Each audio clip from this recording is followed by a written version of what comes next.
سلام ای باب رحمت باب جنت،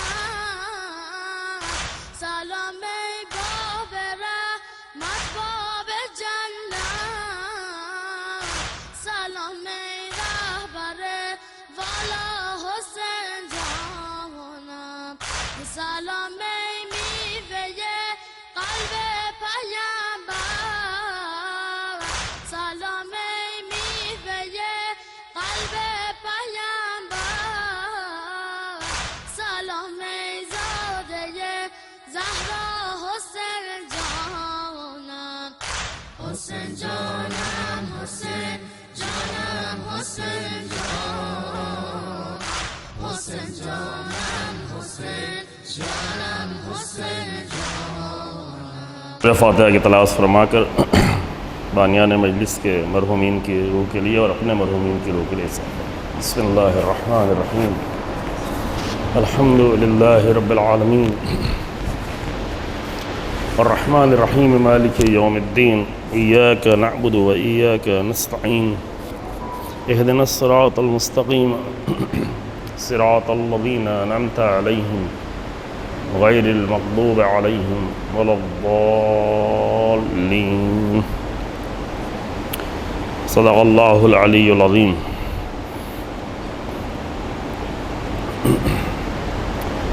لا حول ولا قوة الا باللہ العلی العظیم.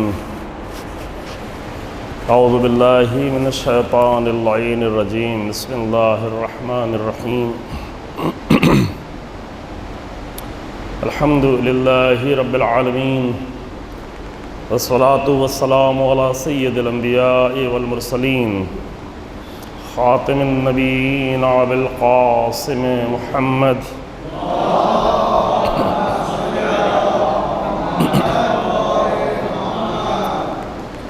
ثم الصلاة والسلام علی اہل بیتہ الاطیبین الاطہرین المعصومین المنتجبین ولعنۃ اللہ علی اعدائہم اعداء اللہ اجمعین. اما بعد فقد قال اللہ تبارک و تعالی فی کتابہ الکریم. بسم اللہ الرحمن الرحیم. انا فتحنا لک فتحا مبینا لیغفر اللہ لک ما تقدم من ذنبک وما تأخر ویتم نعمته علیک ویہدیک صراطا مستقیما. صلوات محمد وآل محمد.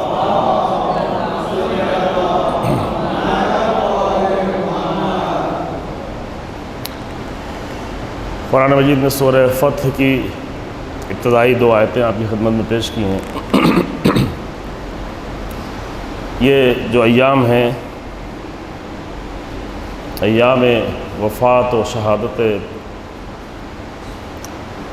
معصومین، دو تاریخ کے عظیم انسان ذات ختمی مرتبت پیغمبر اکرم صلی اللہ علیہ وآلہ وسلم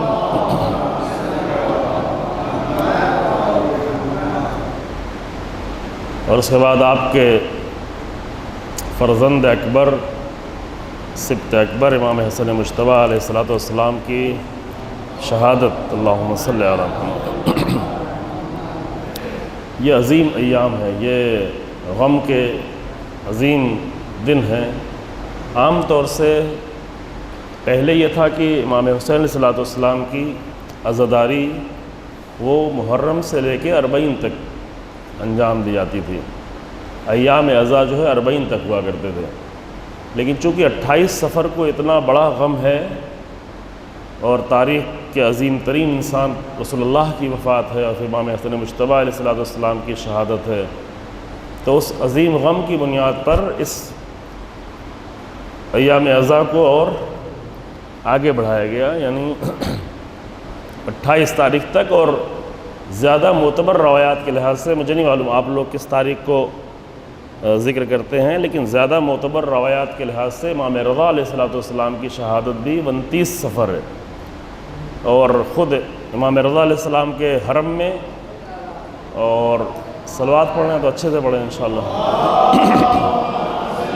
اللہم صلی علی محمد. امام کے حرم میں بھی 29 صفر ہی اصل تاریخ شہادت کی منائی جاتی ہے ایران میں، اور پورے ایران میں اور دوسرے ملکوں میں بھی، یہاں اور دوسری تاریخ بھی ذکر کی جاتی ہے، لیکن بہرحال تاریخوں میں معتبر کتابوں میں جو ہماری ہے اس میں زیادہ معتبر جو ہے یہی 29 صفر ہے۔ تو ایام عزا جو ہے ان 3 شہادتوں کی بنیاد پر 40 سے آگے بڑھ کے 29 صفر تک، پھر بعد میں جو ہے ہمارے بر صغیر میں اور جگہوں پر 29 صفر تک ایام عزا ختم ہو جاتے ہیں، لیکن ہمارے یہاں بر صغیر میں ہند و پاک میں جو ہے چونکہ بعد میں 8-7 ربیع الاول کو شہادت ہے امام حسن عسکری علیہ السلام کی، تو یہ ایام عزا تھوڑا اور آگے بڑھ کے 8 صفر تک جاری رہتے ہیں۔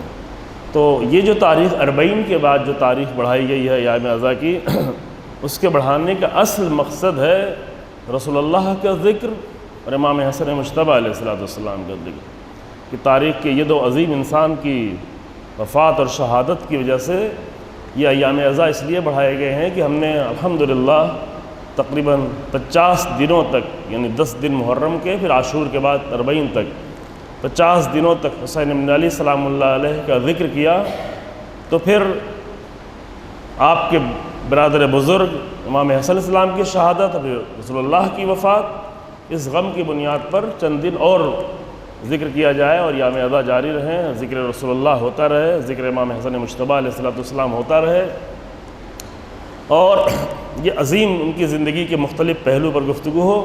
اسی لیے ہم نے آپ کے سامنے جو موضوع رکھا ہوا ہے ان مجلسوں کے لیے وہ ہے، چونکہ بہت سارے پہلو ہیں، اگر الگ الگ موضوع رکھا جائے تو پھر ظاہر ہے بہت ساری زندگی کے پہلو ہیں، لہذا ایک کامن موضوع رکھا ہے، چونکہ اس موضوع پر کم گفتگو ہوتی ہے، اور اس سال توفیق ہوئی تھی ماہ رمضان میں 1 دن میں گفتگو کی تھی، لیکن اس کے چونکہ اتنے سارے پہلو ہیں، اتنے مسائل ہیں کہ وہ 1 دن کے لیے کافی نہیں تھے، لہذا صلح حدیبیہ سے لے کر صلح امام حسن علیہ السلام تک، یعنی صرف 2 معصوم عظیم انسانوں کی زندگی کے 2 ایک پہلو، ایک کامن پہلو، کہ ایک صلح رسول اللہ نے کی تھی جس کو صلح حدیبیہ کہتے ہیں، جس کے لیے میں نے آپ کے سامنے آیت بھی پڑھی کہ جنگ نہیں ہوئی، نکلے تھے حج کرنے کے لیے، صلح ہوئی، لیکن اس کو قرآن کہتا ہے کہ اِنَّا فَتَحْنَا لَكَ فَتْحًا مُبِينًا، اے رسول میں نے آپ کو فتح مبین، کھلی ہوئی فتح دی۔ رسول اللہ کو اور بھی بہت ساری فتحیں حاصل ہوئیں، اور جب صلح حدیبیہ آپ کے سامنے بیان کریں گے تو شاید آپ کو بھی تعجب ہو، اور اس وقت جب یہ صلح ہوئی تھی تو اس وقت بھی بہت سارے اصحاب کو، بعض لوگوں نے تو ظاہر بھی کر دیا، لیکن بہت سارے اصحاب کو تعجب تھا، بہت سارے اصحاب کو مشکل تھی، بہت سارے لوگوں کے دلوں میں اعتراض تھا، بہت سارے لوگوں نے رسول اللہ کے ساتھ اپنے جانور کو ذبح کرنے کے لیے تیار نہیں ہوئے، رسول اللہ کو ناراض کیا، اور رسول اللہ ناراض ہو کے جناب ام سلمہ کے خیمے میں چلے گئے، اور پھر حکم خدا سے آ کے جب ذبح کیا، جو کہ مکے تک نہیں پہنچ پائے تھے، تو یہ اور اس کے بعد جو صلح کے شرائط لکھے گئے، جو امور پیش آئے، اور اس کے جو نتائج بعد میں آئے، وہ کتنے اہم نتائج تھے کہ کن نتائج کی بنیاد پر، یعنی اصحاب کیا دیکھ رہے تھے، رسول اللہ کیا دیکھ رہے تھے، رسول اللہ کے ساتھ آنے والے وہ کیا دیکھ رہے تھے صلح حدیبیہ میں، اور اللہ کیا دیکھ رہا تھا، کہ وہ دیکھ رہے تھے یہاں تو شکست ہو گئی، یہاں تو شرمندگی ہو گئی، یہاں تو دب کے ہمیں صلح کرنی پڑی، کہ وہ شرائط بعد میں پیش کیے جائیں گے، کسی حد تک آپ کو اندازہ ہوگا، لیکن اللہ کہہ رہا ہے فوراً صلح ہونے کے بعد کہ اِنَّا فَتَحْنَا لَكَ فَتْحًا مُبِينًا، اے رسول اللہ میں نے آپ کو فتح مبین عطا کی۔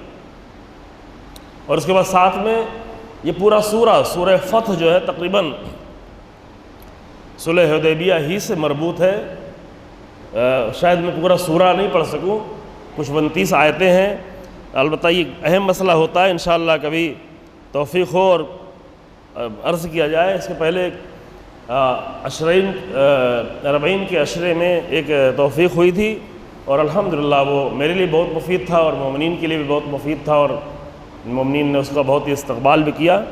عشرہ 40 میں امروہہ میں ایک عشرہ ہوا تھا، وہاں پر سورہ حجرات کی تفسیر کے طور پر، جو سورہ حجرات جو ہے وہ نہایت ہی اخلاقی اور سماجی اور ادب کے لحاظ سے بہت ہی اہم سورہ، اہم ترین سوروں میں سے ہے، تو اس کی 18 آیتیں ہیں، ایک اشرے میں اس کی 18 آیتوں کی وضاحت کی گئی تھی جو بہت زیادہ مفید تھا.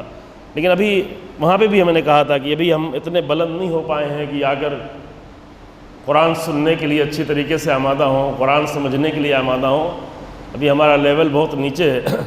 انشاءاللہ ہمارا لیول اتنا بلند ہو کہ جہاں پر محور صرف قرآن کو قرار دیا جائے اور قرآن میں سب کچھ ہے. تو یہاں پر بھی چند آیتیں آپ کی خدمت میں پیش کی جائیں گی. لیکن ابھی اس گفتگو کا آغاز کرنے کے لیے اسی سورہ کی 27 نمبر کی آیت ہے، یہی سورہ فتح کی 27 نمبر کی آیت ہے، جس میں اللہ نے یعنی صلح حدیبیہ کا مقدمہ کہاں سے بنا وہ میں تھوڑا مقدمہ آپ پیش کر دوں اور بعد میں آپ کے سامنے اور عرض کیا جائے گا. نہیں معلوم آج کی مجلس میں اور آگے پیش کر پائیں گے یا نہیں. کہ 27 نمبر آیت میں ارشاد ہوتا ہے کہ لقد صدق اللہ الرؤیا لقد صدق اللہ رسولہ الرؤیا بالحق. اللہ نے رسول اللہ کے خواب کو حقیقت کے طور پہ سچا کر دیا. رسول اللہ نے خواب دیکھا تھا، ابھی وہ خواب آپ کی خدمت میں عرض کرتے ہیں. اور وہ خواب اشارہ قرآن میں کیا کہ لتدخلن المسجد الحرام، کہ رسول اللہ اور تمام مسلمان یہ داخل ہو رہے ہیں مسجد حرام میں. مسجد حرام یعنی کعبہ اور مسجد حرام کی طرف. انشاءاللہ آمنین محلقین رؤوسکم مقصرین. کس طریقے سے؟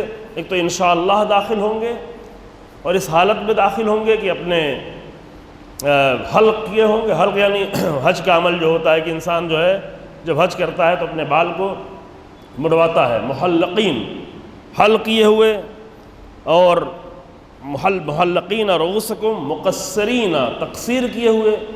تقصیر ابتدائی مرحلہ ہوتا ہے کہ جو لوگ حج پہ جا چکے ان کو معلوم ہے کہ جب انسان حج پہ جاتا ہے تو پہلے عمرہ کرتا ہے اور عمرے میں اسے تقصیر کرنی ہوتی ہے. تقصیر یعنی تھوڑا سا بال کاٹنا یا تھوڑا سا ناخن کاٹنا. اہل سنت برادران اہل سنت وہ پہلی منزل میں اپنے آپ کے محلقین بھی ہو جاتے ہیں، سر بھی اپنے آپ کو مڑوا لیتے ہیں. لیکن ہمارے یہاں یہ ہے کہ نہیں، سر مڑوانے کی منزل جو ہے وہ منا میں ہے. جب حج کا عمل شروع ہو جائے، حج کا عمل عرفات سے، عرفات کے پہلے احرام سے شروع ہوتا ہے، اس کے پہلے عمرہ کرنا ہوتا ہے. جب بھی کوئی باہر سے جائے تو اس کے اوپر واجب ہے کہ عمرہ تمتع انجام دے. عمرہ تمتع میں احرام وغیرہ تو پہلے باندھ کے آتا ہے، جا کے طواف کرتا ہے، نماز طواف پڑھتا ہے، سعی کرتا ہے اور سعی کرنے کے بعد جو ہے وہ تقصیر کرتا ہے.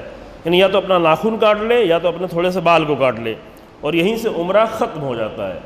اور احرام کے جتنے بھی احکام ہوتے ہیں وہ بہت ساری چیزیں جو جائز چیزیں ہیں، بعض چیزیں مستحب ہیں، وہ بھی حالت احرام میں حرام ہو جاتی ہیں، وہ سب پھر جائز ہو جاتا ہے. پھر انسان انتظار کرتا ہے 8 ربیع الاول کی شب کا، کہ 8 ربیع الاول کی شب میں پھر حج کا احرام باندھتا ہے. اب حج یہاں سے شروع ہوتا ہے اور حج کا احرام باندھنے کے بعد وہ عرفہ جاتا ہے اور مشر جاتا ہے اور منا جاتا ہے اور منا کے اعمال انجام دیتا ہے. اور پھر آ کر جو ہے یا تو اسی دن 10 تاریخ کو یا 11 کو یا 12 کو جس دن بھی آئے آ کے طواف کرتا ہے، نماز طواف پڑھتا ہے، سعی کرتا ہے اور اس کے بعد پھر آخر میں ایک طواف النساء انجام دیتا ہے. اور اگر پھر دوبارہ منا پلٹ کے جاتا ہے، اگر پہلے آ چکا ہے تو وہاں جو منا کے اعمال ہے وہ انجام دیتا رہتا ہے. اس طرح حج کامل ہوتا ہے. تو رسول اللہ نے یہ خواب دیکھا کہ داخل ہو رہے ہیں. دیکھیں خواب یوں تو بہت سارے لوگوں کی خواب کی کوئی اہمیت نہیں ہے، لیکن اگر رسول اللہ خواب دیکھ رہے ہیں تو اس خواب کی بہت زیادہ اہمیت ہے. اور قرآن بھی یہ کہہ رہا ہے کہ لقد صدق اللہ رسولہ الرؤیا بالحق. اللہ نے رسول اللہ کے خواب کو حق طور پہ سچ کر دکھایا. اور سچ کیسا ہوا وہ بھی آپ تاریخ میں دیکھیں گے آج یا بعد والی مجلس میں. خواب یہ دیکھا کہ جا رہے ہیں. اب یہ خواب جو دیکھ رہے رسول اللہ کو ہجرت کیے ہوئے 6 سال گزر چکے ہیں. اور جو لوگ رسول اللہ کے ساتھ مہاجرین آئے ہیں ان کو بھی 6 سال گزر گئے ہیں. 6 سال سے مکہ جانا نصیب نہیں ہوا ہے. یہ مشکل مرحلہ ہے کہ جو ان کا وطن تھا اور جو بہت دور بھی نہیں تھا، 450 کلومیٹر کا فاصلہ تھا مدینے سے مکے کا، یعنی ملکوں کا فاصلہ نہیں تھا، ایک ہی ملک میں تھا. ابھی کوئی لوگ جاتے ہیں مہینے 2 مہینے کے لیے باہر جاتے ہیں تو گھر پلٹنے کی آرزو ان کی بہت ہی شدید ہو جاتی ہے، شدت ہوتی ہے. حتیٰ حج پہ گئے ہوئے ہوں، حج پہ جو عمل انجام دے رہے ہوتے ہیں، اگر یہ حج کا عمل طولانی ہوتا جاتا ہے، ہاں وہاں حج میں جب رہتے ہیں تو انسان کو اچھا لگتا ہے، طواف کر رہا ہوتا ہے، عبادت کر رہا ہوتا ہے، وہ عمل اچھا لگتا ہے، لیکن ایک اندر سے تڑپ ہوتی ہے ہاں گھر بھی تو جانا ہے، مدینے پہنچتا ہے، رسول اللہ کی زیارت کر رہا ہوتا ہے، جنت البقیع میں زیارت کر رہا ہوتا ہے، اور بھی جگہوں پہ جاتا ہے زیارت کے لیے، تو وہ تو لمحات بہت ہی عظیم الشان ہوتے ہیں، لیکن پھر بھی ایک گھر کی طرف پلٹنے کی یاد ہوتی ہے۔ ہمارے آپ کے گھر میں کیا رکھا ہوا ہے؟ ہمارا آپ کا گھر کوئی ایسا مقدس گھر نہیں ہے، کوئی ایسا محترم گھر نہیں ہے، لیکن رسول اللہ ابراہیم کے گھر کو چھوڑ کے آئے ہیں، توحید کے گھر کو چھوڑ کے آئے ہیں، کعبے کو چھوڑ کے آئے ہیں، مسجد حرام کو چھوڑ کے آئے ہیں، جہاں پہلے سے ہمیشہ حج ہوتا رہا ہے، اور رسول اللہ کے ساتھ ساتھ اتنے سارے مہاجرین آئے ہیں جو سب کچھ چھوڑ کے آئے ہیں، تو ان کے دل میں بہت زیادہ تڑپ تھی کہ کب مکہ جانا پھر نصیب ہو، کب مکہ جائیں۔ اور یہ تقریباً 6 سال گزر چکے ہیں، چھٹی صدی ہجری میں صلح حدیبیہ ہوتی ہے، اور یہاں پہ رسول اللہ نے خواب دیکھا کہ مکے میں جا رہے ہیں، مسجد حرام میں داخل ہو رہے ہیں، اور اس خواب کی پوری تفصیل کے ساتھ جو ہے قرآن نے اس خواب کو بیان بھی کیا۔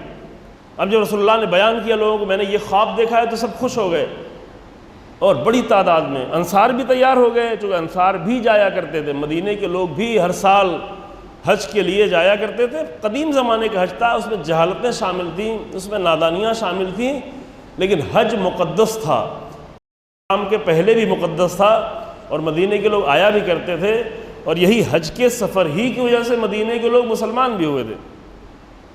جب وہ مدینے آتے تھے حج کرنے کے لیے تو ان کے راستے ہی میں روک کے ان کو سمجھایا جاتا تھا، دیکھو تم حج کرنے جا رہے ہو، حج کرنا، لیکن وہاں پر ایک جوان ہوگا، اس کی باتوں کو نہیں سننا۔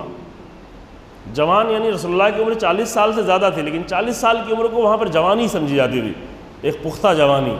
دیکھو اس کی بات کو نہیں سننا، اس کے قریب نہیں جانا، صفات بتاتے تھے کس صفات کا مالک ہوگا، کیسی شکل ہوگی، اس کے قریب نہ جانا، وہ اگر کچھ پڑھے تو سننا نہیں، اس کے پاس بیٹھنا نہیں۔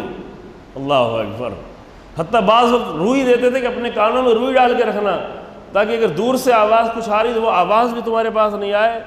اس عالم میں تم حج کرنا اور حج کر کے واپس چلے جانا۔ لیکن ان سارے آنے والوں نے ان کی بات مان لی، اور عام طور سے یہی ہوتا ہے عزیزو کہ جب کسی حق کے خلاف بھی پروپیگنڈا کیا جائے تو اکثر لوگ پروپیگنڈے کے شکار ہو جاتے ہیں۔ یہ ایک مشکل ہے، اگر پروپیگنڈا کیا جانے لگے، ابھی نا اسی زمانے میں ہم نے دیکھا ہے علماء پروپیگنڈے کے شکار ہو جاتے ہیں، یعنی ایسے علماء جنہوں نے اتنی خدمتیں انجام دی ہیں دین کی، جب ان کے خلاف پروپیگنڈا کیا جاتا ہے تو لوگ شکار ہو جاتے ہیں۔ عوام کو تو چھوڑیں، لہذا وہ لوگ جو حج کرنے آتے تھے وہ رسول اللہ کی بات ہی نہیں سنتے تھے۔ رسول اللہ کا چہرہ ایسا تھا کہ کوئی بھی دیکھنے والا انسان متاثر ہو جاتا تھا۔ عام چہروں جیسا چہرہ رسول اللہ کا نہیں تھا، جو نورانیت تھی، جو تقویٰ اور پاکیزگی کے اثرات تھے چہرے پہ، یہ چہرے پہ اثرات ہوتے ہیں ہر چیز کے انسان کے۔ تو اتنا محترم چہرہ دیکھ کر بھی، اتنا مقدس چہرہ دیکھ کے بھی وہ رسول اللہ کی بات سننے کو تیار نہیں ہوتے تھے۔ کیوں؟ اس لیے کہ پروپیگنڈے کے اتنا زیادہ اثر تھا۔ اللہ اکبر۔ اور ہمیں اسی زمانے میں دیکھ رہے ہیں، حتیٰ مراجع کے خلاف، رہبروں کے خلاف، ہمارے بڑے سے بڑے علماء کے خلاف، جنہوں نے تاریخ میں کم لوگوں نے، عام لوگوں میں سے کسی نے اتنی خدمت انجام دی جنہوں آج اس زمانے میں جو خدمتیں انجام دی گئیں اسلام کے لیے، لیکن ان کے خلاف پروپیگنڈا ہوتا ہے۔ پروپیگنڈے کا شکار مومنین ہو جاتے ہیں، صرف مومنین نہیں ہوتے، علماء ہو جاتے ہیں، ممبروں پر آ کر غلط بیانیاں کر رہے ہوتے ہیں، خود کے اپنے ذہن خراب کر لیتے ہیں، دوسروں کے ذہن خراب کر لیتے ہیں۔ لہذا وہ مدینے کے لوگ پروپیگنڈے کے نتیجے میں رسول اللہ کی بات سننے کو تیار نہیں تھے، لیکن اس میں سے ایک انسان نے اپنے کان کی روئی نکال دی، اس نے سوچا کہ ایک مرتبہ بات تو سنے، آخر کیا کہنا چاہتے ہیں، اتنا تو حق بنتا ہے، اتنا انسان خود کو اتنا تو آزاد سمجھے کہ صرف پروپیگنڈوں کے مطابق اپنی زندگی نہ جیے، ورنہ بہت سارے اندھ بھکت ہیں، وہ کسی اور کے اندھ بھکت ہیں، ہم اور آپ بھی کسی اور کے اندھ بھکت بن جائیں گے، دین کو نہیں مان رہے ہوں گے، حق کو نہیں مان رہے ہوں گے۔ اندھ بھکت سمجھ رہے ہیں نا؟ ہندی لفظ ہے، ہندی آپ کے یہاں کم بولی جاتی ہے، بلائنڈ فیتھ، یہی کہتے ہیں نا، بلائنڈ فیتھ رکھنے والے دنیا کے اکثر انسان بلائنڈ فیتھ ہی میں زندگی گزار رہے ہیں، اکثر حق کی جستجو نہیں ہے، تلاش نہیں ہے حق۔ اب اکثر کہیں تو یہ نہیں ہم اپنے آپ کو وہاں سے جدا کر لیں گے، نہیں ہم تو بڑے خاص لوگ ہیں، فرش اعلیٰ پہ آگے بیٹھے ہوئے ہیں نا، ہم میں سے بھی بہت سارے لوگ ہیں جو طرح طرح کے بلائنڈ فیتھ ہی میں زندگی گزار رہے ہیں۔ اگر ان کے سامنے حق پیش کر دیا جائے اور وہ حق نہیں سنا ہو تو باطل پر اگر باطل پیش کیا جائے وہاں تو خاموش رہتے ہیں، حق بات پیش کر دیا جائے تو وہاں پہ ناراض ہونے لگتے ہیں، کیونکہ بہت سارے بلائنڈ فیتھ میں زندگی گزار رہے ہیں۔ ایک بڑا مسئلہ ہے، ایک بڑا درد ہے، پوری بشریت کا ایک بڑا درد ہے کہ لوگ آج 21ویں صدی میں بھی دنیا کے اکثر انسان جھوٹے عقیدوں پر زندگی گزار رہے ہیں، اور ہر ایک کہتا نہیں یہ میری آستھا ہے، یہ میرا عقیدہ ہے نا۔ ہمارے جوان بھی کہتے ہیں نہیں میرا عقیدہ ہے تو آپ کو کچھ کہنے کا حق نہیں ہے۔ ایک مومن کو خود اپنا عقیدہ بنانے کا اختیار نہیں ہے، اگر مومن ہے تو اس کا عقیدہ بھی اللہ کی طرف سے، سمجھ رہے ہیں؟ اگر ایک انسان مسلمان ہے، اگر ایک انسان مومن ہے تو وہ خود عقیدہ نہیں بنا سکتا، کیونکہ اگر خود عقیدہ بنانے لگے تو ہر ایک اپنا عقیدہ بنائے گا اور عقیدے سے عقیدہ ٹکرا رہا ہوگا، جب عقیدے سے عقیدہ ٹکرائے گا تو مومنین میں ٹکراؤ پیدا ہوگا، اور قرآن کہتا ہے انما المؤمنون اخوہ، مومنین بھائی ہیں، ان میں ٹکراؤ نہیں ہوتا۔ جب اپنا عقیدہ خود بنانے لگیں، جب جاہل قسم کے لوگ آ کر ہمیں عقیدہ دینا شروع کر دیں تو عقیدہ نہ ہم سے لینا ہے نہ کسی اور سے لینا ہے، عقیدہ صرف 2 جگہ سے لینا ہے، اور وہ رسول اللہ دے کے گئے ہیں انی تارک فیکم الثقلین کتاب اللہ و عترتی۔ اگر عقیدہ لینا ہے تو قرآن سے لو، میرے اہل بیت سے لو، چونکہ قرآن جو دے گا وہ وہی دے گا جو میں لے کے آیا ہوں، میرے اہل بیت بھی وہی دیں گے جو میں لے کے آیا ہوں۔ 2 ریسورس دے کے گئے ہیں، یہ دونوں وہی دیں گے جو رسول اللہ لے کے آئے ہیں۔ تو اصل عقیدہ جو ہے پلٹ کے جائے گا کس کی طرف؟ رسول اللہ کی طرف۔ رسول اللہ کی طرف بھی جو عقیدہ رسول اللہ کیا دیں گے؟ وہی دیں گے جو اللہ کی طرف سے آیا ہے۔ ما آتاکم الرسول فخذوہ وما نہاکم عنہ فانتہوا، جو رسول اللہ تمہیں دے لے لو اور جس سے روکیں اس سے رک جاؤ۔ تو یہ ایک جلدی سے یہ نقطہ لے کے آگے بڑھیں، کیونکہ ہماری مجلس میں ہوا والا نقطہ نہیں ہوتا، لیکن شاید آپ کی زندگی کے لیے مفید ہو کہ عزیزو ہم خود اپنا عقیدہ نہیں بنا سکتے۔ اگر خود عقیدہ بنا رہے ہیں تو ہم اپنی بندگی کر رہے ہیں، اپنے نفس کی بندگی کر رہے ہیں، اور قرآن کہتا ہے افرائیت من اتخذ الہہ ہوا، کیا تم نے اس انسان کو دیکھا جس نے اپنے نفس کو اپنا خدا بنا رکھا ہے؟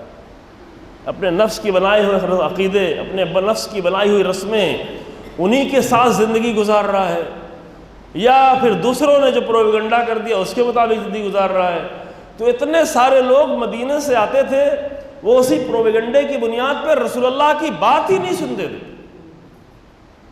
ابھی بھی اگر نبیوں کی بات پیش کی جائے تو بہت سارے لوگ قرآن کی بات سننے نہیں آتے، رسول اللہ کی بات سننے نہیں آتے، اہل بیت کی بات سننے نہیں آتے۔ کیوں؟ پروپیگنڈے کی بنیاد پر، جھوٹے پروپیگنڈے کی بنیاد پر، باطل عقیدوں کی بنیاد پر، بلائنڈ فیتھ کی بنیاد پر، جاہلوں کے اندھ بھکت ہونے کی بنیاد پر نہیں آتے، نہیں سنتے۔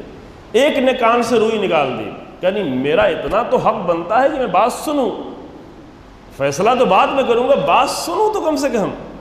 اور یہ جملہ قرآن کا ہے، قرآن کہتا ہے کہ بشارت دیتا ہے کہ ایسے لوگوں کو بشارت دو کہ یستمعون القول فیتبعون احسنہ، جو بات تو سب کی سن لیتے ہیں لیکن ہر ایک کی بات کو مان نہیں لیتے، بات کو مانتے اس کی ہے جو سب سے زیادہ حسین ہو۔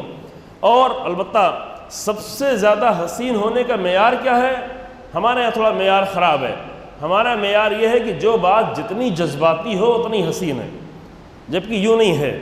جذباتی باتیں عام طور سے جہالت کی باتیں ہوتی ہیں، جو بات جتنی زیادہ ارگومنٹ کے ساتھ ہو، جتنی زیادہ لاجک کے ساتھ ہو، جتنی زیادہ فطرت کے مطابق ہو، وہ بات اتنی حسین ہے۔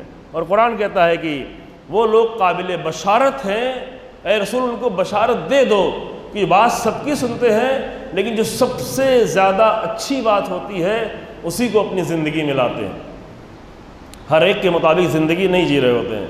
تو ایک انسان کے روئی نکال لینے اور ایک انسان کے سن لینے کا نتیجہ یہ ہوا، اس نے رسول اللہ کی بات سنی، متاثر ہوا، ایمان لایا، مدینے میں جا کے خبر دی کہ وہ جس کا انتظار کر رہے تھے یہودی لوگ، اور ہمیں بار بار کہتے تھے کہ ہمارا نبی آنے والا، ہمارا نبی آنے والا، وہ نبی آ گیا، وہ نبی مکے میں موجود ہے۔ یہ تو بیچارے سب کافر تھے، یہ تو اوس و خزرج کے لوگ تھے، یہ تو کفر کی حالت میں آ کر حج کرتے تھے، وہی کافرانہ اپنا حج کرتے تھے، آ کر جانور کو ذبح کرتے تھے، اس کا گوشت لے کے آ کر کعبے میں رگڑتے تھے، خون آ کے ملتے تھے، ننگے ہو کے طواف کرتے تھے، بالکل ننگے ہو کے طواف کرتے تھے۔ یہ اس زمانے کی جہالتیں تھیں، جاہلانہ حج کرتے تھے۔ لیکن ان تمام جہالتوں کے درمیان میں کوئی ایک ایسا انسان نکلا کہ ایک انسان کی بات سنے کہ دیکھیں یہ کہہ کیا رہا ہے، اور جب رسول اللہ کی بات سنی تو جا کے مدینے میں بتایا کہ ہاں یہ جو یہودی لوگ جو یہاں پہ رہتے، 3 قبیلے یہودیوں کے تھے، 2 قبیلے کافروں کے تھے، لیکن کافروں کی تعداد زیادہ تھی یہودیوں سے شاید تقریباً، کہ رسول اللہ آنے والے تھے، نبی آنے والے تھے، وہ نبی آ گئے، میں نے سنا ہے، ان کی بات سنی ہے، وہ جو پڑھتے ہیں وہ کسی کے کلام جیسا نہیں ہے۔ اصل معیار یہی ہے۔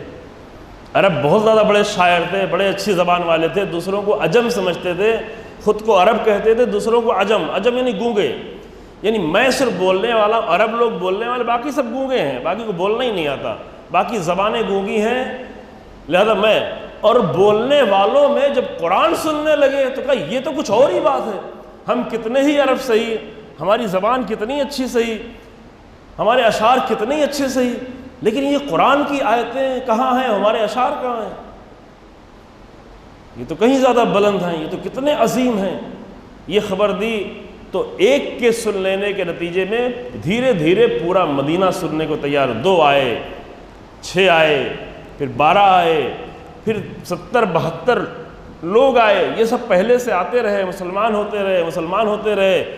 گھاٹیوں میں، پہاڑیوں کے درمیان جو گھاٹیاں تھیں، مکے میں ابھی بھی ہیں وہ ساری گھاٹیاں اور پہاڑیاں، وہاں پہ آ کے رسول اللہ سے ملتے تھے، رسول اللہ سے مل کے ایمان لاتے تھے، پھر واپس پلٹ جاتے تھے اور جا کے اپنے ہاں تبلیغ کرتے تھے، پھر رسول اللہ سے درخواست کی کہ آپ کوئی مبلغ میرے ساتھ بھیجیں، تو رسول اللہ نے مبلغ بھی بھیج دیا، جناب مسیح بن عمیر کو، جو شہید ہوئے جنگ احد میں، اور انہوں نے جا کے تبلیغ کی۔ تبلیغ کرنے کے نتیجے میں پورا مدینہ، جتنے بھی اوس و خزرج تھے، کچھ منافقین کو چھوڑ کے سب مسلمان ہو گئے، اور منافقین نے بھی اپنے اسلام کا اظہار کیا، دل سے مسلمان نہیں ہوئے، لیکن جب پورا قبیلہ مسلمان ہو رہا تھا تو ان کو بھی اسلام کا اظہار کرنا پڑا، وہ بھی رسول اللہ کے پاس آتے تھے، اور پھر رسول اللہ آمادہ ہو گئے، اور یہ واقعات ہم پہلے پڑھ چکے ہیں، کس طرح ہجرت ہوئی، ہجرت کے مسائل کیا تھے۔ لیکن عزیزو، یہ لوگ جب ہجرت کر کے گئے، مدینے گئے، مدینہ آمادہ ہو گیا تھا، مدینے کے لوگ آمادہ تھے، مدینے میں رسول اللہ نے ایک اسلامی حکومت اور ایک اسلامی نظام قائم کیا، اور اس کے نتیجے میں اسلام آگے بڑھنے لگا۔ وہ اسلام جو 13 سالوں سے مکے میں جکڑا ہوا تھا،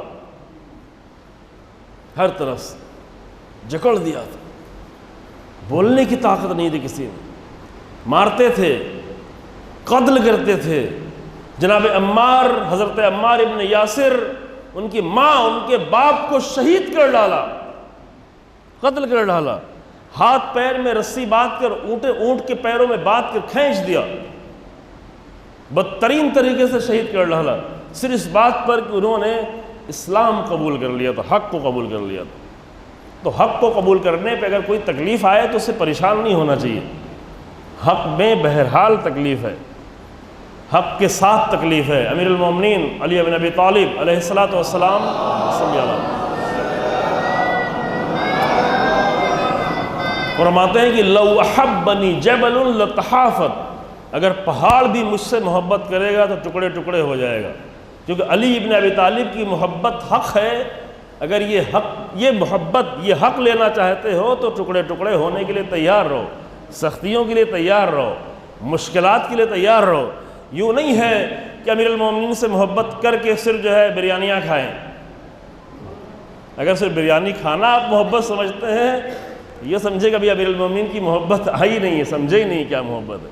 امیر المومنین کی محبت کھا کے جا کے سیریا کے بارڈروں پر، عراق کے بارڈروں پر، یمن کی سرزمین پر، لبنان کی سرزمین پر باطل طاقتوں کے مقابلے میں اپنی جان دینی ہوتی ہے، قربانیاں دینی ہوتی ہیں، سختیاں اٹھانی پڑتی ہیں۔ نبی ہم وہاں تک نہیں پہنچے ہیں۔ ابھی تو ہم نے سوچا بھی نہیں ہے وہاں تک. اگر کوئی سوچنے کے لیے کہے بھی تو نہیں سوچنے کو تیار ہے کہ عشق امیر المومنین میں قربانیاں کیسے دی گئی ہیں, ہے نا. ابھی نہیں تیار ہے, ابھی ہمارا عشق اتنا بلند نہیں ہے, ابھی ہمارے عشق کے دعوے زیادہ ہیں, عشق کے نعرے زیادہ ہیں. اگر عشق تک پہنچے ہوتے تو پھر سختیاں بھی آتی, سمجھ رہے ہیں. تو وہاں بھی ایسے ہی تھا. عمار یاسر مسلمان ہو گئے, ان کے ماں باپ پہلے عمار یاسر ہوئے, ماں باپ منع کرتے رہے, لیکن عمار یاسر نے حقیقتیں جب کھول کے سامنے رکھ دی تو ان کے ماں باپ بھی دل سے مسلمان ہو گئے. وہ مسلمان ہوئے تو عمار یاسر کو تو نہیں پکڑ پائے, بوڑھے ماں باپ کو پکڑ لیا, انہیں پکڑ کے ہر طرح کی اذیت دی. اذیت دینے کے بعد شہید کر دیا, بدترین طریقے سے شہید کر دیا. اسلام کے پہلے شہید قرار پائے. اور مکے کی حالت یہ تھی, رسول اللہ کو 2 بار مکے سے بھیجنا پڑا حبشہ, ایتھوپیا جو ابھی افریقہ میں ہے, چونکہ سب سے نزدیک ہے مکے سے, صرف تھوڑا سا سمندر دریائے سرخ کو پار کرنا ہے, ادھر افریقہ شروع ہو جاتا ہے, اور افریقہ کی یہ پہلا ملک ہے. تو وہاں پہ رسول اللہ بھیجتے تھے. اس زمانے میں اس کو حبشہ کہتے تھے. جو غریب لوگ تھے, جو غلام لوگ مسلمان ہوتے تھے, ان کو زیادہ پکڑتے تھے. رسول اللہ کو نہیں پکڑ پاتے تھے. رسول اللہ بنی ہاشم سے تھے. جناب حمزہ مسلمان تھے, جناب حمزہ کے سامنے کسی نے آنے کی جرات نہیں تھی کہ حمزہ کے سامنے کون جائے گا, ڈرتے تھے. لیکن جو بیچارے غریب تھے ان کو پکڑ کے مارتے تھے, کوڑے مارتے تھے, نیزے مارتے تھے, اذیت کرتے تھے. تیز مکے کی تیز دھوپ میں 50 ڈگری ٹیمپریچر میں زمین پر لٹا کے ان کے اوپر گرم پتھر رکھ دیا کرتے تھے, پڑے رہو یہ پتھر کے نیچے. وہ کہتے تھے اللہ کو منع کرو, کہ اللہ نہیں, تو کہتے اللہ اللہ اللہ. ان کی زبان سے اللہ اللہ نکلتا تھا. بلال کی زبان سے اس 50 ڈگری کے ٹیمپریچر میں گرمی میں اللہ اللہ کی صدا نکلتی تھی. وہ کہتے تھے اللہ, یہ کو لا الہ لا اللہ, اللہ کو منع کرو, اللہ کے خلاف بولو, کہتے تھے اللہ اللہ اللہ. وہ کوڑے مارتے تھے اور کہتے تھے اللہ اللہ اللہ. عشق میں سختیاں ہیں, عشق آسانی سے عشق کا راستہ طے نہیں ہوتا, سمجھ رہے ہیں. سے پتہ نہیں ہم نے عاشقانہ زندگی کبھی جی بھی نہیں. عشق کسے کہتے ہیں؟ چھوٹی چھوٹی چیزوں سے ہے, ہم سب کو بھی محبت ہے, لیکن چھوٹی چیزوں کی محبت کبھی عشق نہیں بنتی. ہم کو ہمارے گھر سے محبت ہے, ہم کو ہمارے گھر کے لوگوں سے محبت ہے. ابھی آج کے زمانے میں عشق جیسا مقدس لفظ کہاں استعمال ہوتا ہے وہ تو آپ زیادہ بہتر جانتے ہیں. یہ سب عشق نہیں ہے, یہ سب ہوس ہے. ہوس کو عشق نہیں کہا جا سکتا, ہے نا. وہ عاشق تھے. تو مدینے کے لوگ رسول اللہ کے عاشق ہو گئے. مدینے کے لوگ آئے بغیر دور سے رسول اللہ کے صفات سن کے عاشق ہو گئے. کچھ لوگ آئے تھے, 70-72 لوگ آئے تھے, پورا مدینہ تو نہیں آیا تھا, لیکن عشق رسول اللہ میں تیار ہو گئے اپنی جان دینے کے لیے. بتایا کہ بھی رسول اللہ یہاں آئیں گے تو یوں نہیں کہ آرام سے بیٹھے رہیں گے اور تم بیٹھو گے, مجلسیں ہوں گی, دسترخوان سجے گا. نہیں, بھوکا رہنا پڑے گا, جنگ کرنی پڑے گی, زخمی ہونا پڑے گا, جوانوں کی قربانی دینی پڑے گی, اپنے بچوں کو یتیم کرنا پڑے گا, اپنی بیویوں کو تمہیں بیوہ کرنا پڑے گا. یہ سب کچھ کرنا پڑے گا رسول اللہ پر ایمان لانے کے نتیجے میں اور رسول اللہ کو بلانے کے نتیجے میں. کہا ہم سب کے لیے تیار, اور سب کچھ کیا. لیکن کتنے سالوں تک؟ 6 سالوں تک یہ سلسلہ جاری رہا. اب 6 سال بعد رسول اللہ نے خواب دیکھا کہ ہم سب کے سب مکے میں داخل ہو رہے ہیں, مسجد حرام میں داخل ہو رہے ہیں, حرم الہی میں داخل ہو رہے ہیں, کعبے تک جا رہے ہیں. یہ 6 سال بعد کوئی خواب دیکھے کہ داخل ہو رہے ہیں تو کتنا اچھا, ان کی تڑپ کتنی بڑھ جائے گی. سب جلدی جلدی تیار ہونا شروع ہو گئے, سب خوش ہو گئے اور سواریوں میں سوار ہوئے اور چل پڑے. صلح حدیبیہ کا مقدمہ یہاں سے بنا. میں 2-3 جملے خواب کے بارے میں بیان کروں چونکہ اہم مسئلہ ہے. رسول اللہ نے خواب دیکھا تھا. دیکھیں بہت سارے لوگ آ کے پوچھتے مولانا یہ خواب دیکھا ہے, فلاں خواب دیکھا ہے, فلاں خواب دیکھا ہے. ہر ایک کے خواب کی اتنی اہمیت نہیں ہوا کرتی. کچھ خواب ہوتے ہیں جو سچے خواب ہوتے ہیں, جس میں انبیاء کے خواب ہیں, ائمہ کے خواب ہیں. وہ جو بھی خواب دیکھتے ہیں وہ سچے خواب دیکھا کرتے ہیں. مومنین میں سے بھی کچھ مومنین کے خواب سچے ہو سکتے ہیں, سمجھ رہے ہیں. ہر خواب نہیں. یہ کوئی بھی خواب دیکھے اور اس کی تعبیر ڈھونڈنا شروع. بہت زیادہ تر خواب انسانوں کے وہ ہوتے ہیں کہ جو انسان یوں ہی زیادہ پیٹ بھر کے کھانا کھا لیا ہے، پیٹ میں گیس بن گئی ہے اور اس گیس کے پریشر جو ہے دماغ تک پہنچ گیا ہے، تو کچھ لوگ الٹے سیدھے خواب دیکھنا شروع. بے ربط خواب، اس کو قرآن نے کہا اضغاث و احلام، بے ربط خواب ہے. بہت سارے بے ربط خواب دیکھتے ہیں، کہیں پرواز کر رہے ہیں، کبھی کہاں بیٹھے ہیں، کہیں کہاں بیٹھے ہوئے ہیں، اس کے درمیان میں کوئی ربط نہیں ہوا کرتا. پھر آگے مولوی کو پریشان کرتے ہیں، مولانا میرا خواب کی تعبیر دو. خواب کی تعبیر کیا ہو؟ بے ربط خوابوں کی تعبیر نہیں ہوتی. کھانا کم کھائیں تو نہیں دیکھیں گے اتنے بے ربط خواب نہیں دیکھیں گے. کچھ خواب ایسے ہوتے ہیں کہ جو لوگوں کی آرزو ہوتی ہے، وہ آرزو اپنی زندگی میں پوری نہیں کر پاتے تو خواب میں پوری کر رہے ہوتے ہیں، ہے نا. اب یہ خواب بھی دو طرح کے ہوتے ہیں، کچھ اچھے ہوتے ہیں، کچھ برے ہوتے ہیں، کچھ پاکیزہ ہوتے ہیں، کچھ نجس ہوتے ہیں. کچھ لوگوں کی آرزو ہے کہ کسی کی مدد کریں. اب یوں پیسہ نہیں ہے تو خواب میں کسی کی مدد کر رہے ہوتے ہیں. اگر ایسا خواب کوئی دیکھ رہا ہے، اچھا خواب کی یعنی اس کی روح کی حالت اچھی ہے، کسی کی مدد کر رہا ہوتا ہے، کسی کے لیے سہارا بن رہا ہوتا ہے، کوئی اچھا کام کر رہا ہوتا ہے، مجلس پڑھ رہا ہوتا ہے. میں جتنا باہر ممبر پہ مجلس پڑھتا ہوں اتنی خواب میں بھی مجلس پڑھ لیتا ہوں الحمدللہ. بہت ساری مجلسیں پڑھ لیتا ہوں خواب میں، اور بڑے اچھے اچھے نقطے بھی خواب میں جو ہے مل جاتے ہیں پڑھتے پڑھتے جو ہے.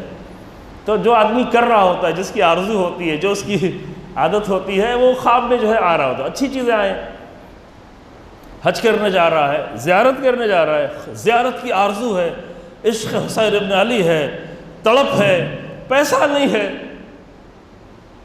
خواب دیکھ رہا ہے کہ امام حسین کے روضے کے سامنے موجود ہے. اچھا خواب ہے.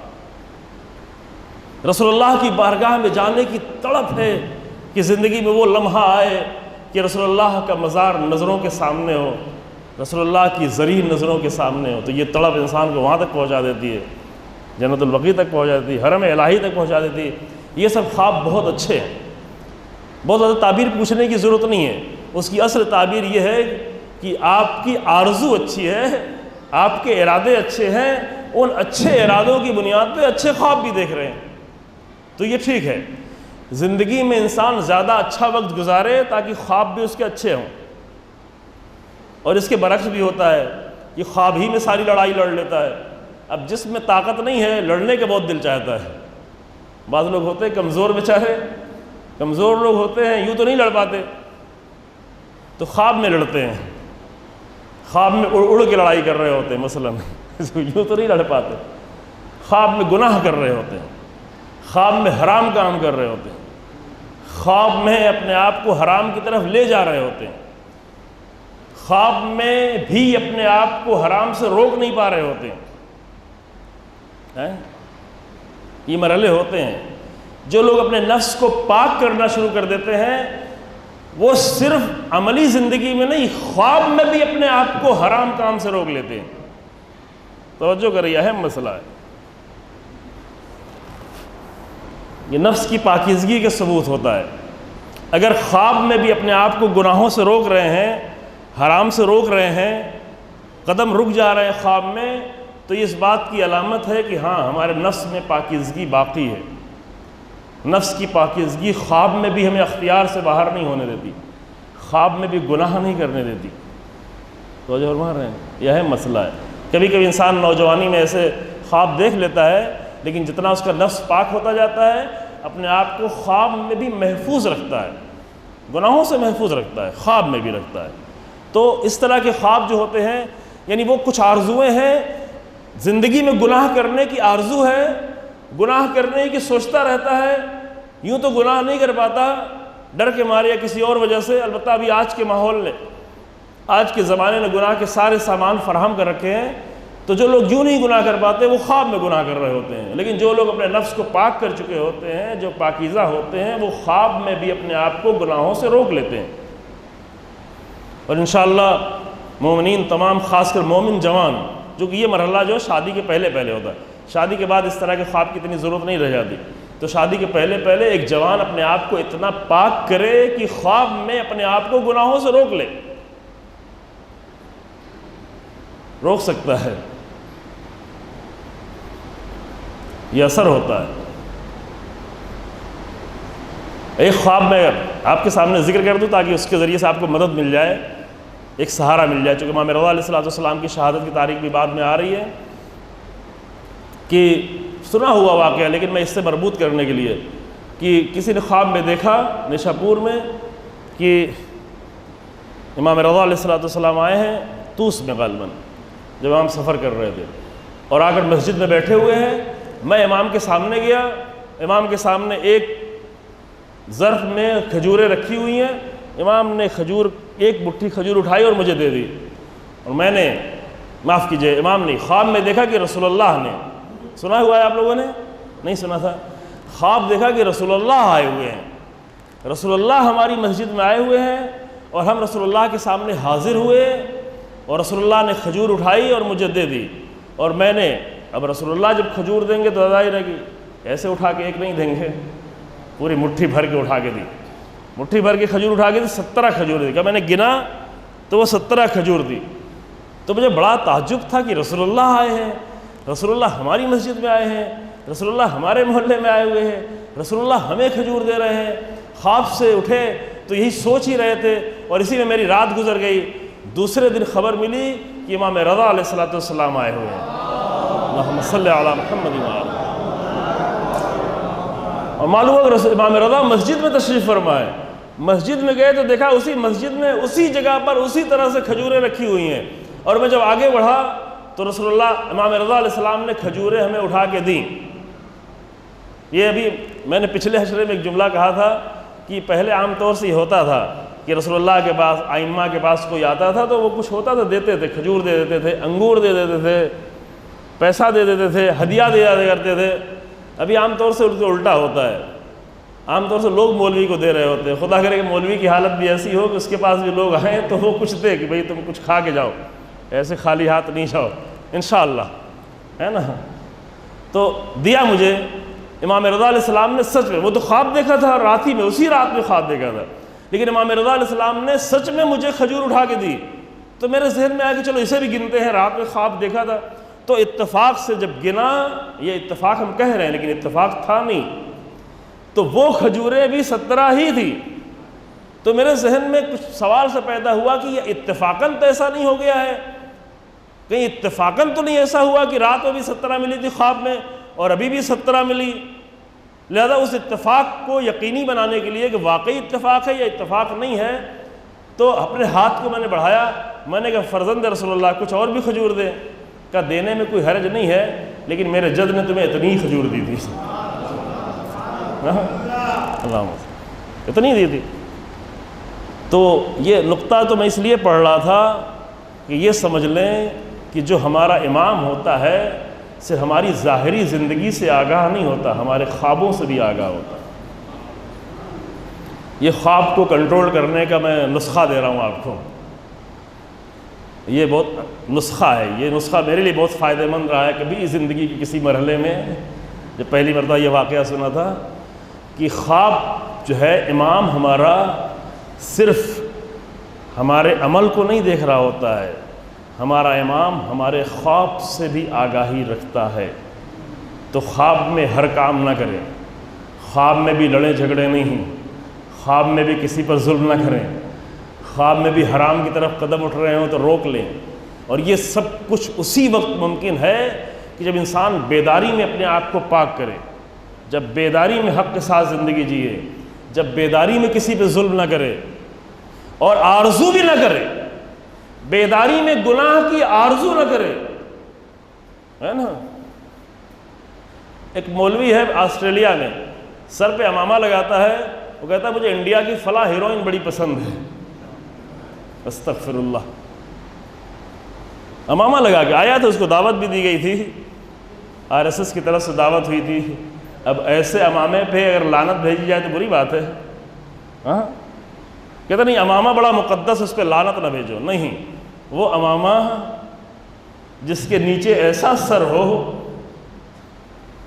کہ جو ایک ایکٹریس کو پسند کرتا ہو تو ایسے امامے پر لعنت ہے، ایسے سر پہ لعنت ہے، ایسے مغز پر لعنت ہے۔ مقدس چیزوں کو سن کے لوگ گھبرا جاتے، نہیں مقدس چیزوں پہ لعنت نہیں، مقدس چیزوں پر اگر کوئی ایسا مقدس نام سے کچھ لایا جائے جو مقدس نہ ہو تو اس پہ لعنت ہے۔ وہ مسجد جو رسول اللہ کی مسجد کے مقابلے میں بنائی گئی اس مسجد پہ لعنت ہے، گھبرائے نہیں آپ، نہیں ہے لعنت، وہ مسجد اس پر لعنت ہے۔ وہ قرآن کے سورے جو 23-24 سال پہلے اسرائیل نے لکھے تھے شاید آپ تک نہیں پہنچے تھے، کیونکہ آپ تک تو ابھی حقیقی قرآن کے سورے بھی نہیں پہنچتے، تو اسرائیل کے سورے کیا پہنچے، لیکن اسرائیل نے کچھ سورے لکھے تھے، قرآن کے سورے بنائے تھے، ایسے سوروں پر لعنت ہے، ایسے قرآن پہ لعنت ہے جو اسرائیل لکھے، ہے نا، نہیں لعنت ہے، لعنت ہے۔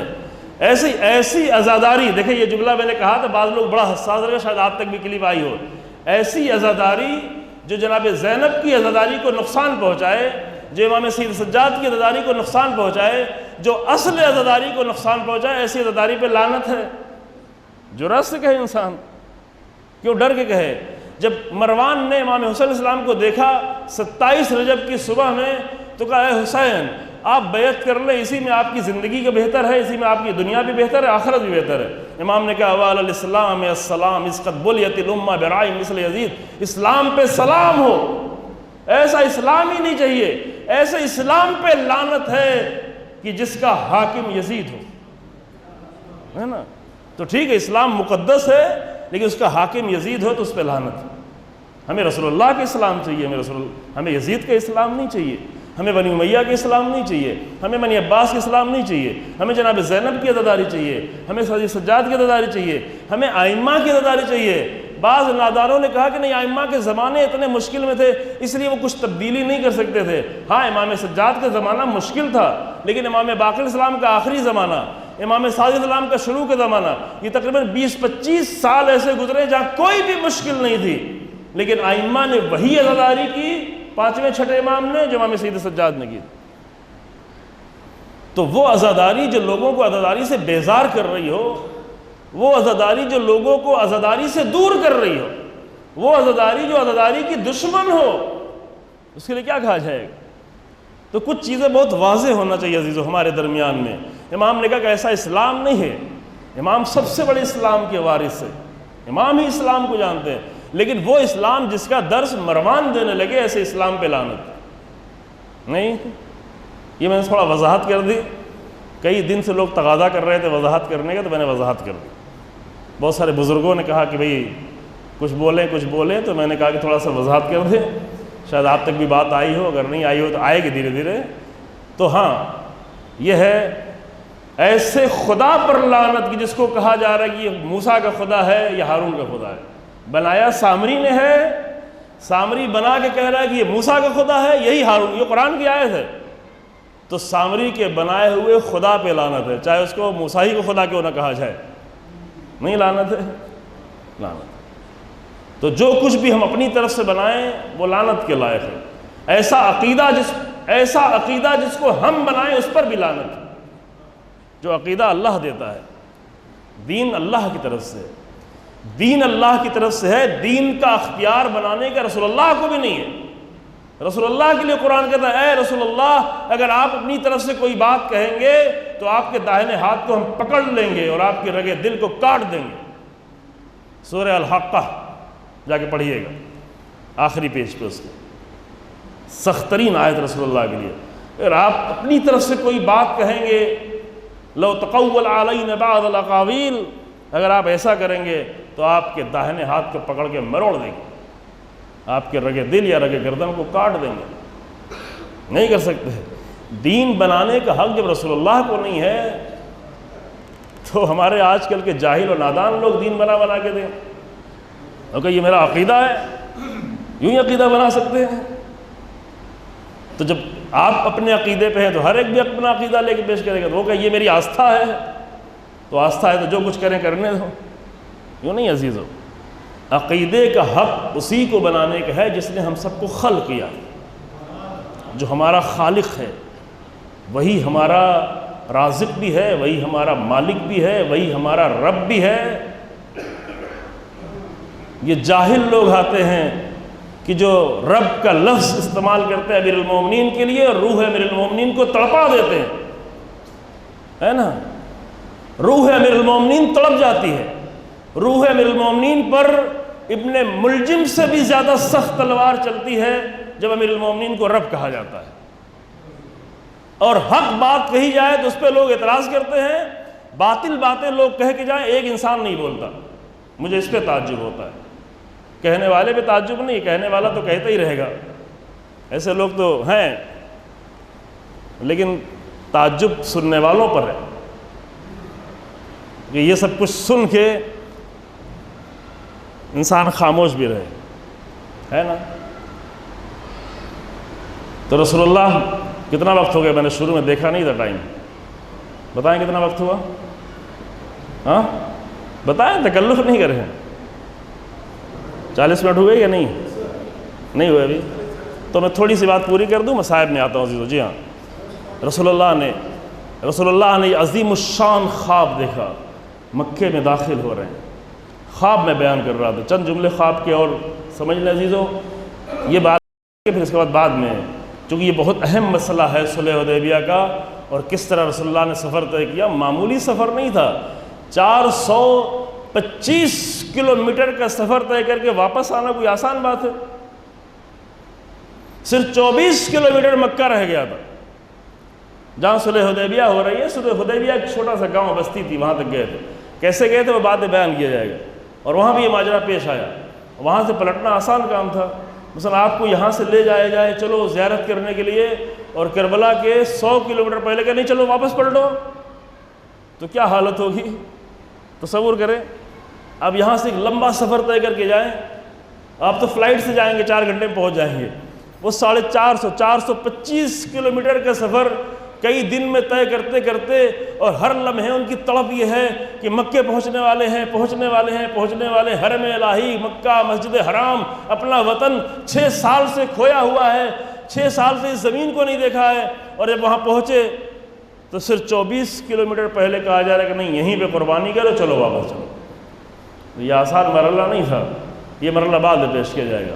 تو خواب جو ہے یہ اہم مسئلہ ہے، اگر میں نے خواب آپ تک پہنچا دیا کہ کس طرح کے خواب دیکھیں، خواب کو بھی اپنے کنٹرول میں رکھیں، اور اپنے آپ کو پہچاننے کا ایک طریقہ، یہ شہید مطہری رحمۃ اللہ علیہ نے فرمایا کہ انسانوں کو اپنے پہچاننے کا ایک طریقہ یہ ہے کہ وہ دیکھے خواب کس طرح کے دیکھتا ہے۔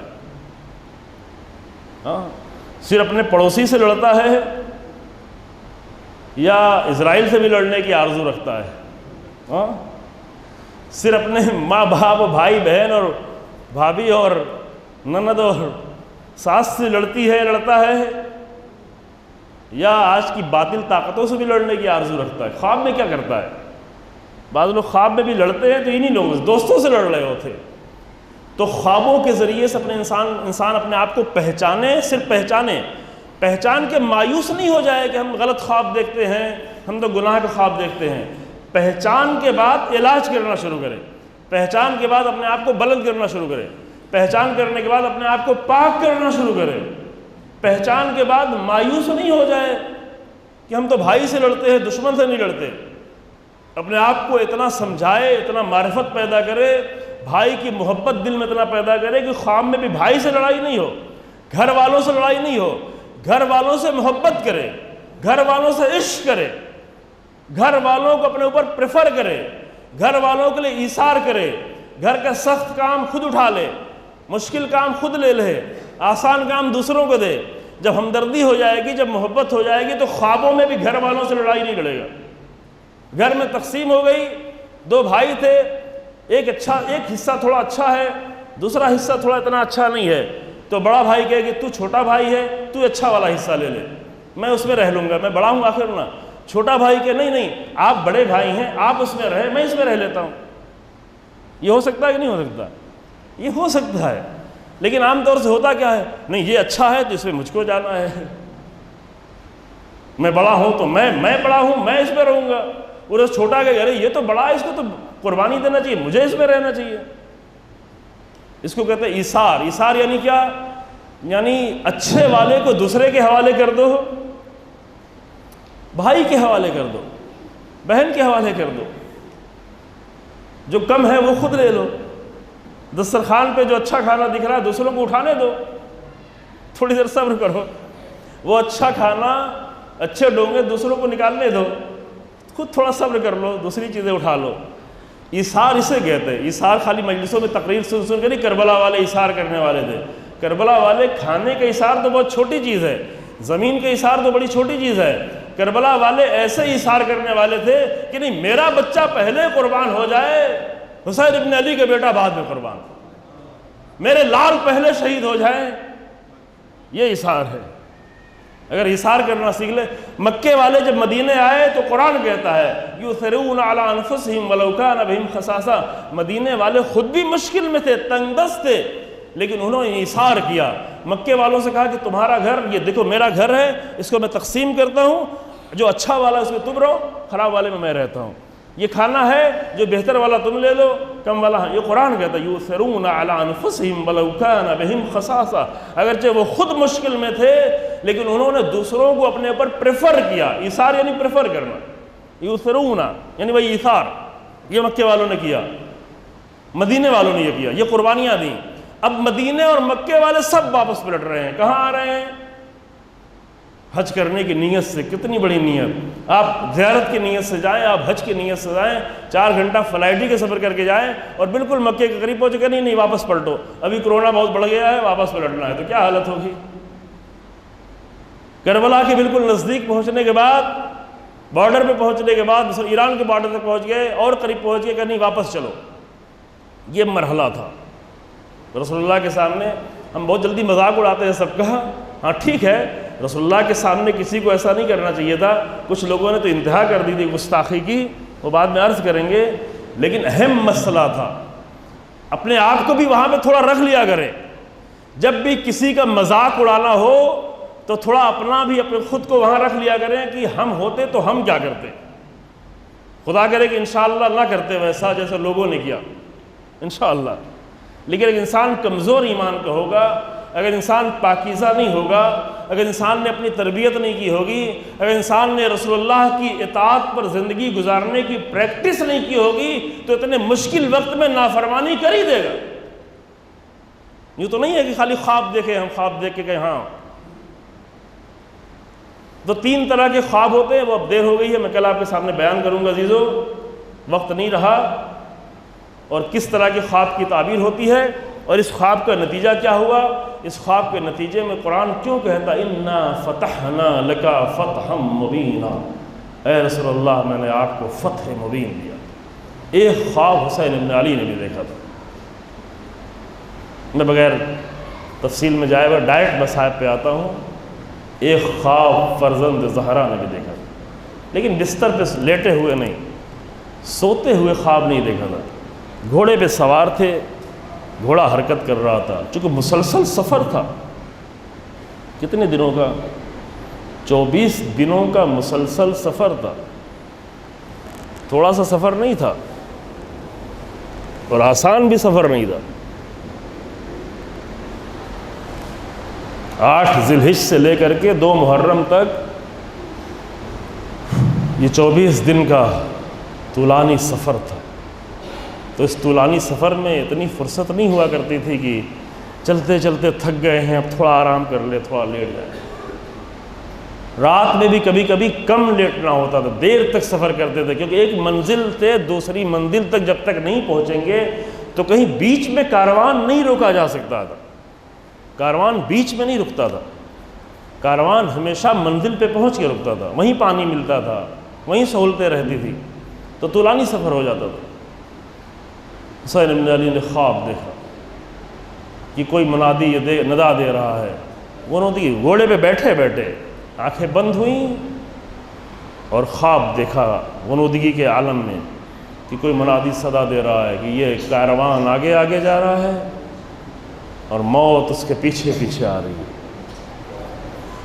تو جیسے ہی آنکھ کھلی، امام نے کلمہ استرجاع اپنی زبانوں پہ بلند کیا، انا للہ وَإِنَّا إِلَيْهِ رَاجِعُونَ۔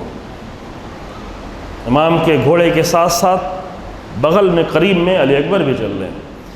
امام کی زبان سے بلند آواز میں، یعنی تھوڑی سی بلند آواز میں کلمہ بلند ہوا، آیت قرآن کی انا للہ و انا الیہ راجعون۔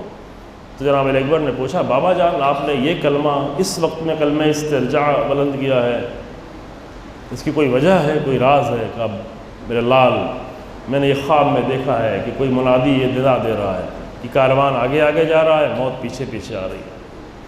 تو وہاں جناب علی اکبر نے فقط ایک جملے کا سوال، یہ بنیادی جملہ، اے کاش کی شبیہ رسول اللہ سے ہم ایک جملہ سیکھ لیں، ہمیشہ یہ اپنے آپ سے سوال کرتے رہیں، السنا علی الحق، حق پر ہونا اہم، بس اتنی اہم، باقی کوئی بھی چیز اہم نہیں۔ کتنی بھی دولت ہو، کتنے بھی مکان ہوں، کتنے بھی فلیٹ ہوں، کتنی بھی پراپرٹی ہو، کچھ بھی اہم نہیں ہے، یہ سب کچھ چھوٹ جانے والی ہے۔ فقط ایک چیز ہے کہ حق پر ہیں یا نہیں، حق پر ختم ہوں گے یا نہیں ہوں گے، انجام ہمارا حق پہ ہوگا یا نہیں ہوگا، خاتمہ ہمارا حق پہ ہوگا یا نہیں ہوگا۔ پھر اس کے بعد یہ شبیہ رسول کی زبان سے یہ جملہ نکلتا ہے کہ ہم حق پر ہیں، تو پھر اس کی کوئی پرواہ نہیں ہے کہ ہم موت پہ جا پڑے یا موت ہم پہ آ پڑے۔ یہ طولانی سفر ہوتا رہا، سخت سفر تھا عزیزو، لیکن ابھی اس سفر میں اونٹوں پر کجاوے رکھے ہوئے ہیں۔ 24 دنوں کا سفر تھا، طولانی سفر تھا، لیکن اونٹوں پہ کجاوے تھے، اونٹوں کے اوپر محملیں تھیں۔ محمل یعنی ایک سایہ، چھوٹا سا خیمہ جیسا، ان اونٹوں پر ایک چھوٹا سا خیمہ جیسا بنا دیا جاتا تھا تاکہ عرب کی تیز دھوپ سے سر گرم نہ ہو جائے، چہرے جھلسنے نہ لگے تیز دھوپ سے۔ محملیں ہوا کرتی تھی، جو مسلسل سفر کا تھا، سایہ بھی نہیں ہوتا تھا، عرب میں بادل بھی جلدی نہیں آتے، درخت بھی نہیں ہوا کرتے، صحراؤں میں سفر کرنا تھا، تو دھوپ جو ہوتی تھی تو مسلسل دھوپ ہوتی تھی۔ آپ کبھی چل رہے ہوں، اگر تھوڑی تھوڑی دیر پہ سایہ آتا رہے تو اس تھوڑے سے سایہ سے بڑا سہارا ملتا ہے، وہ مسلسل سر پہ گرمی نہیں ہوتی، مسلسل دھوپ نہیں ہوتی۔ لیکن اللہ اکبر، اس وقت جب رسول اللہ کے مدینے سے نکل کے مکے تک اور مکے سے نکل کر حسین ابن علی کربلا کی طرف جا رہے تھے، تو اونٹوں پہ کجاوے موجود تھے، سروں پر محملیں موجود تھی، لیکن جب کربلا سے کوفے کی طرف جانا ہوا تو اب نہ کجاوے تھے نہ محملیں تھیں، اور اونٹوں کے چلنے کا انداز ایسا ہوتا ہے کہ پورا جسم جھنجھوڑ۔ میں پہلے یہ مصائب پڑھ چکا ہوں، پورا مصائب نہیں پڑھوں گا عزیزو، صرف اشارہ کر کے چند جملے۔ اونٹ پہ شاید آپ کبھی کوئی بیٹھے نہ ہوں، لیکن اونٹوں کو چلتے ہوئے تو دیکھا ہے نا، جب اونٹ چلتا ہے تو اس کے چلنے کا انداز ایسا ہوتا ہے کہ پورے جسم میں حرکت ہو رہی ہوتی ہے، پورا جسم جھنجھوڑا جا رہا ہوتا ہے۔ اور اگر اونٹ دوڑنے لگے اور اونٹ تیز رفتار دوڑنے لگے تو اس اونٹ پہ سنبھلنا ہی بہت مشکل ہوتا ہے۔ اسی لیے چوڑے کجاوے رکھے جاتے ہیں تاکہ اس پر انسان ٹھہرا رہے، بیٹھا رہے، اور اونٹوں کے دوڑنے کا اثر جسم پہ کم ہو عزیزو، اسی لیے محملیں ہوتی ہیں۔ لیکن اللہ اکبر، جب اہل حرم کربلا سے کوفہ اور کوفے سے شام کی طرف جا رہے تھے تو اونٹ تو تھے، لیکن اونٹ پہ کجاوے نہیں تھے، اونٹ پہ محملیں نہیں تھیں۔ اس سال 40 میں اتنا بڑا کاروان نہیں بن سکا، اتنے لوگوں نے مشق نہیں کی، لیکن انشاءاللہ اگلے سال کریں گے، اور کہیں بڑی تعداد میں کریں گے۔ جب 40 میں کوفہ اور نجف سے کربلا کی طرف جا رہے ہوتے ہیں کروڑوں لوگ، تو کروڑوں کی تعداد میں ہوتے ہیں، لیکن کسی کو پریشانی نہیں ہوتی، کوئی بھی بھوکا نہیں رہتا، کوئی بھی پیاسا نہیں رہتا۔ لوگ تھک جاتے ہیں تو لوگ آگے پیر دباتے ہیں، عراقی لوگ پیر دباتے ہیں، کپڑے دھلتے ہیں، ساری سہولتیں فراہم کرتے ہیں، لیکن اللہ اکبر، چھوٹا سا کاروان تھا جو کربلا سے کوفے کی طرف جا رہا تھا، لیکن وہ بھوکے تھے، وہ پیاسے تھے۔ بڑی مشکلوں سے جب کاروان کہیں ٹھہرتا تھا، اتنی دھوپ لگنے کے بعد پیاس کی شدت میں انہیں تھوڑا سا پانی دیا جاتا تھا، تھوڑا سا کھانا دیا جاتا تھا۔ یہ تو کربلا سے کوفے تک کا سفر تھا، لیکن اس کے بعد جب کوفے سے شام کا سفر طے کرنا ہوا، اب آپ کو اگر یاد ہو عزیزو، کوفے سے دمشق کا سفر میں پہلے بیان کر چکا ہوں کہ یہ سفر تقریباً اگر سیدھے طریقے سے طے کیا جائے تو کل 1500 کلومیٹر کا ہوتا ہے، لیکن سیدھا سفر طے نہیں کرایا گیا۔ پہلے کوفے سے تکریت، تکریت سے موصل، موصل سے پھر سیریا میں داخل کرتے ہوئے ترکی ہوتے ہوئے، پھر نیچے آ کر حلب ہوتے ہوئے، پھر لبنان ہوتے ہوئے، بالبک لبنان کے شہر وہاں ہوتے ہوئے، اور نیچے حمص و حماد سب ہوتے ہوئے، اسقلان ہوتے ہوئے پھر دمشق لایا گیا۔ اور یہ اتنا طولانی سفر تھا جو 1454 میل ہوتا ہے، یعنی تقریباً 2400 کلومیٹر کا سفر۔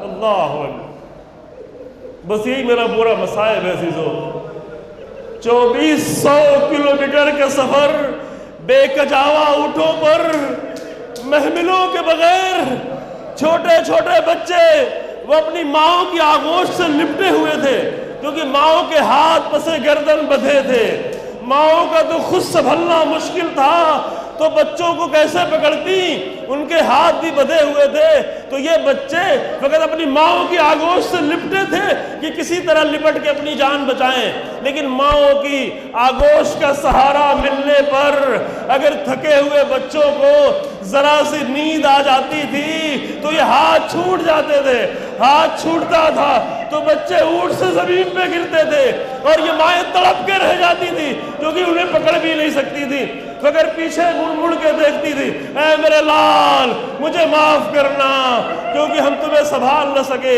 پھر اتنا طولانی سفر طے کرنے کے بعد جب شام تک کاروان پہنچا تو انہیں روکا نہیں گیا، انہیں حجرہ نہیں دیا گیا، انہیں آرام نہیں دیا گیا۔ یہ ہوتا عزیزو کہ اگر ہم فلائٹ سے بھی سفر طے کر کے آئیں تو لوگ کہتے ہیں مولانا آپ تھکے ہوئے ہیں، تھوڑی دیر آرام کر لیں، کیونکہ مجلس پڑھنی ہے، 1 گھنٹے کی مجلس پڑھنی ہے، ہم تو سفر کر کے آئے ہیں، ایئر کنڈیشن فلائٹ سے سفر طے کر کے آئے ہیں، لیکن اللہ اکبر یہ 2500 کلومیٹر کا سفر بے کجاوا اونٹوں پر، تیز رفتار اونٹوں پر دوڑانے کے بعد جب بیویوں کو شام لایا گیا تو 3 دن تک دروازے پہ روک دیا گیا، کیونکہ بازار سجایا جا رہا تھا، دربار آراستہ ہو رہا تھا، زینب و ام کلثوم انتظار کر رہی۔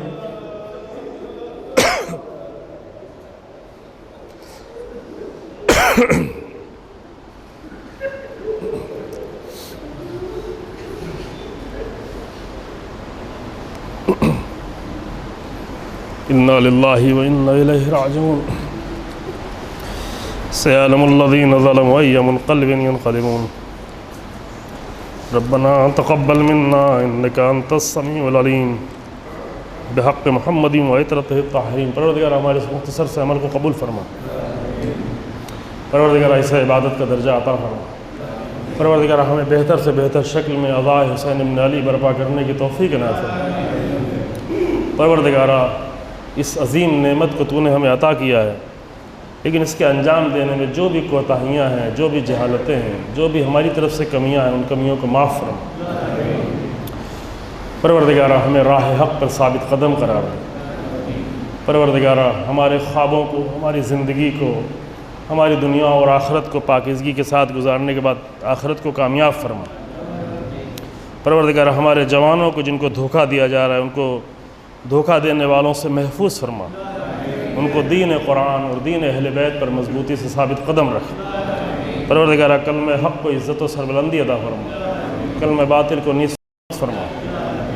علماء حق اور مراجع کرام اور رہبر انقلاب آیت اللہ سستانی اور تمام مراجع، آیت اللہ مکارم شیرازی، بعض بزرگان جن کی عمریں بہت زیادہ ہو گئی ہیں لیکن یہ نعمتیں ہیں۔ آیت اللہ صافی گلپایانی ابھی 105 سال کے ہیں، آیت اللہ وحید خراسانی 102 سال کے شاید ہیں، آیت اللہ مکارم شیرازی بھی 97-98 سال کی۔ یہ بہت ہی عظیم شخصیتیں ہیں جن کی بہت قربانیاں ہیں۔ پروردگار ان تمام مراجع کی حفاظت فرما، پروردگار کلمہ حق کو عزت و سربلندی عطا فرما، امام زمانہ کے ظہور میں تعجیل فرما اور ہمیں امام کے حقیقی ناصروں میں قرار دے۔